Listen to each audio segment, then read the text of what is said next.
my FNP peers. Thanks for the laughs and the memories that we've had, EOP staff, and my mom and dad and Victoria for coming from LA. Okay, thanks.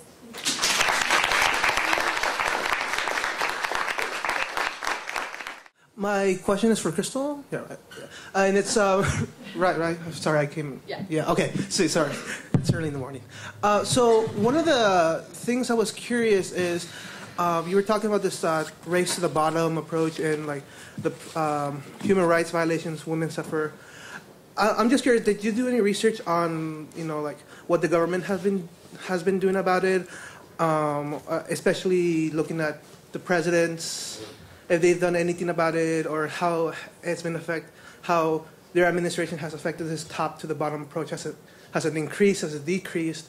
And the second question I kind of want to ask, more general, and kind of just get your opinion, is that when you're looking at South America, in the last 5 years, there's been a trend that governments have gone more to the left, and I'm just curious, do you think will that play if a country was, have more left or right, the government, do you think that even plays a role? Do you think, women in these situations could benefit or, be at a higher disadvantage? Okay. So for the first question on what the government's been doing, as I mentioned about the International Treaty of CEDAW, both Colombia and Ecuador have signed the treaty. If I'm not mistaken, Colombia signed it.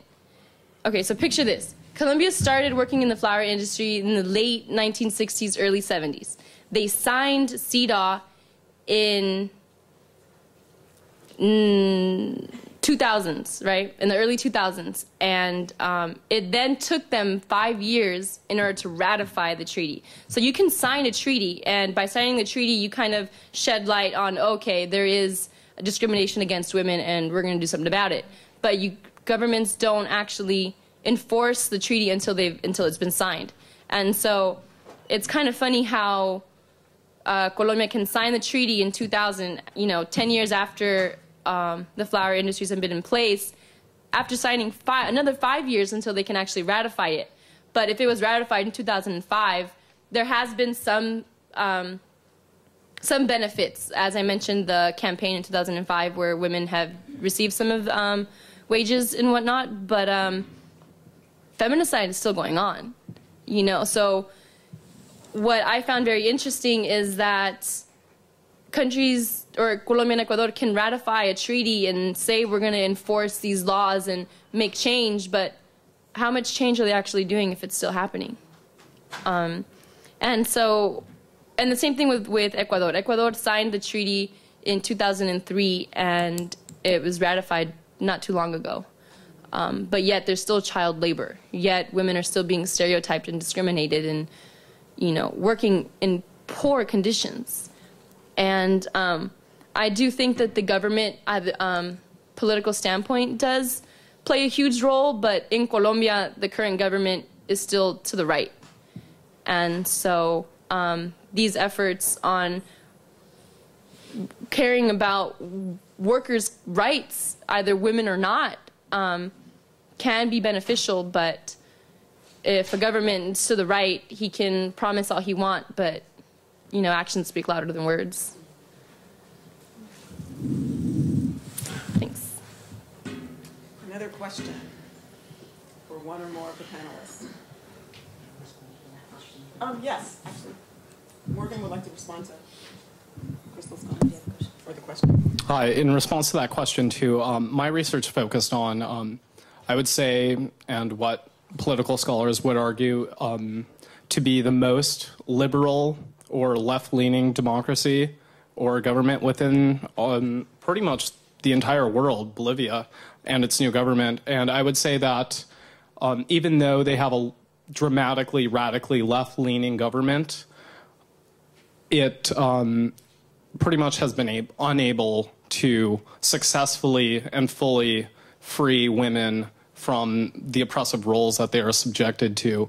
And in response, the more liberal and the more, I guess, egalitarian the government pursues in response to dealing with these issues, the West has in turn become more capitalist and green incentive motivated, and have actually, in these countries that we've studied, invested billions of dollars that counter these policies to destabilize these liberal governments that are pursuing humanitarian actions. Thanks. Yeah, sure. So my question's for everybody. Well, I didn't get yours, or I didn't see your presentation, but if you guys can answer it. Otherwise, it's directed at Crystal. What do you what do you see the role of fair trade in the flower industry, and do you see that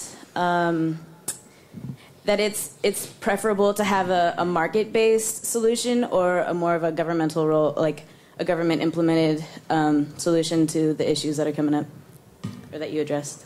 Oh, that's a really good question. From what you had in your research, like what do you think? Just like, yeah, based on your research, what did you, or like, what do you, I guess in your personal opinion, feel like a best solution would be? Well, I think through like the market perspective, it's not very beneficial to the trade or to even the workers in general because of the economic model or the developmental models that I brought up, both Flor Verde and Flor Ecuador. They focus more on advertising publicly that this certified seal that they're doing all these things organically, but you know, and yeah, they're like pretty much brainwashing all of us who purchase roses or even enjoy them when we receive them. And so in the marketing aspect, I think it's more capitalistic, and it's more, you know, I want to produce and sell more flowers than actually do something about it. Yeah, did you?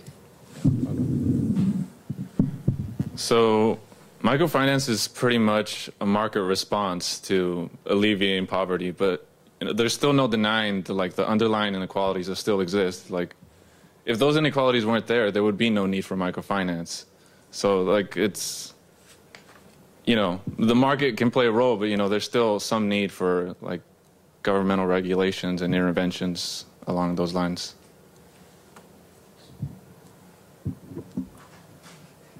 Hi, Morgan Cooper. I would say that my research focused on the two-way street between economic policies and also government policies. And my research focused on how government policies became intertwined with market-driven incentives. And I would say that, I'm sorry, I forgot my thought. But basically, I would say that it definitely depends on a two-way street between economic policies or market-driven incentives and also government development and government incentives that can really provide the teeth behind mitigating the consequences and problems of purely market-driven politics. I would say that the Dole flower industry, priorly, it was exclusively a market-driven dynamic that was funded and developed by the CIA in Honduras or Guatemala, I believe, and destabilized the government regime of Arbenz in 1957.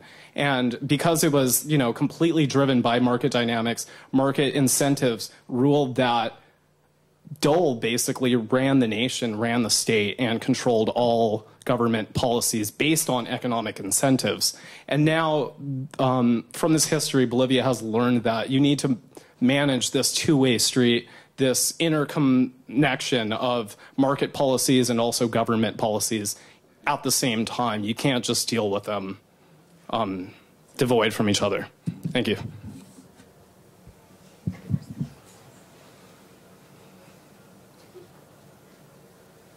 Other questions or comments for the panelists?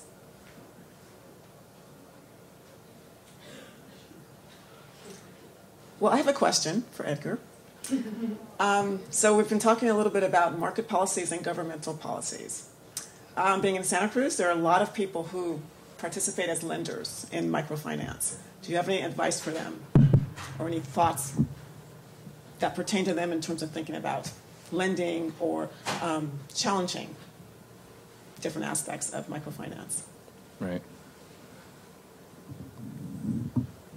Well, really, it depends on the goals that the lender has, and I would say that to not pursue investing in microfinance if your only objective is to get some sort of financial return. You have to have the social goals behind it, like to increase people's wealth, to give them job opportunities. It's not just another, thing to put in your diversified portfolio. It's something that's helping people, and people shouldn't forget that. Great.